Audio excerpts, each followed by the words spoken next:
当下无是本初心都袂安稳，继续来看到台北市车祸意外死亡的数字雄雄称悬。咱看到今年1月到8月比去年同一个时间雄雄较低27.7%。这个车祸事故上主要原因就是无照青红灯来行，特别是弄红灯，抑个违规越平的上介济。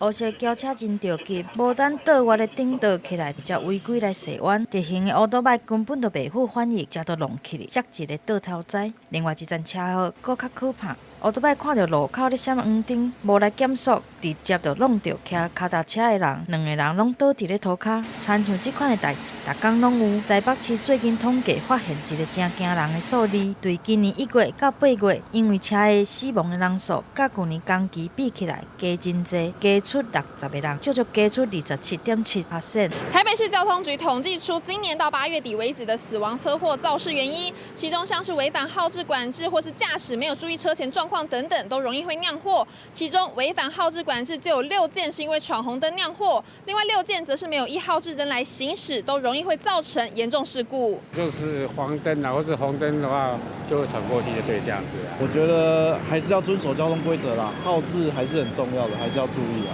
交通局就发现，18岁到20岁少年人是车祸死伤比例较悬的一群人，会来加强宣导。我们在大一新生的一个新生训练开学之后，我们都会希望透过交通安全守护团的一个交安观念宣导，来跟他们宣导正确的观念。民众为着要抢紧，就无顾青红灯甲警示，若是因为安尼来赔偿性命，就真袂好。记者综合报道。